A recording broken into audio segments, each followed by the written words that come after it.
Admiral Sophia Hale had spent 27 years serving the Navy with a steel heart and an iron will. She had witnessed storms at sea, battles in foreign waters, and losses that carved scars deep into her bones. But on that night, returning from a memorial ceremony, something inside her was already breaking. The rain hit the ground in violent sheets as she stepped out of her car holding the last item that belonged to her fallen brother, a wooden box of his letters. A passing motorcycle splashed a wave of muddy water over her boots, and the box slipped from her hands, spilling the letters into the street. She knelt, shaking, each letter mixing with cold rainwater. No one stopped. No one cared. Then a shadow rushed toward her. A man, hood-soaked, uniform marked with the blue patch of a janitor, dropped to his knees beside her. "I've got you," he said, gathering the drenched letters as if they were made of gold. His voice was calm, gentle. "We'll save them." She blinked at him. The rain blurred his features but not the sincerity in his eyes.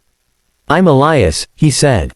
"Let me help." He took off his own jacket, thin, barely warm, and placed the letters inside, shielding them from the rain. She noticed how he winced when he moved, as if carrying an invisible weight. "You're freezing," she said. "My son's waiting at home," he replied with a soft smile.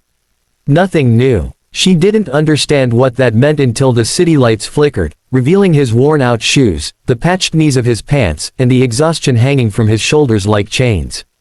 When a gust of wind pushed her sideways, Elias grabbed her arm to steady her.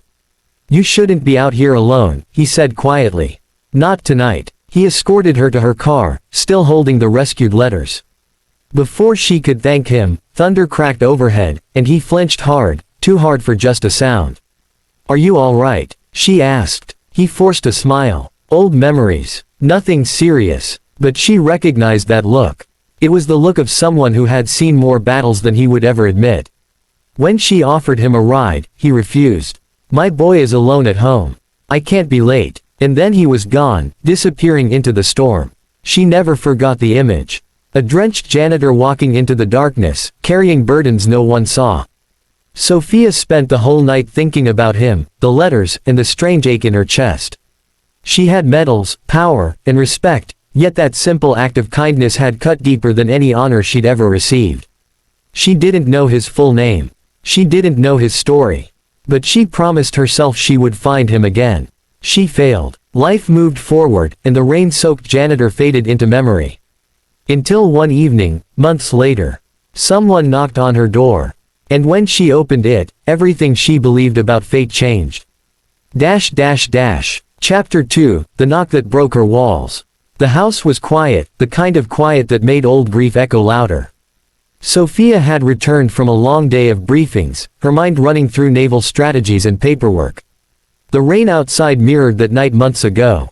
Then, knock, knock, knock, firm, hesitant, familiar. She opened the door. Elias stood there, soaked again, holding a small backpack and a trembling little boy. Her breath caught in her throat. "Admiral Hale," he said, voice strained. I didn't know where else to go." The boy clung to Elias's leg, eyes wide with fear. "What happened?" she asked. Elias inhaled shakily. "Today, I lost my job. A new supervisor came in, said a single father with an unpredictable schedule wasn't reliable enough. They cleared my locker before I could even argue." He swallowed hard. "And I can't pay rent anymore. They gave us until morning." Sophia felt something. Sharp twist inside her. "How long have you been struggling?"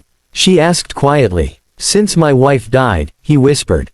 "Cancer. I took the janitor job because it was the only work I could do while caring for my son. I've been trying to keep us afloat, but everything keeps slipping." His voice finally broke. She stepped aside. "Come in, both of you." He hesitated, but the boy tugged his hand, and together they entered her home. Inside, warmth spread through the room, contrasting the cold storm outside.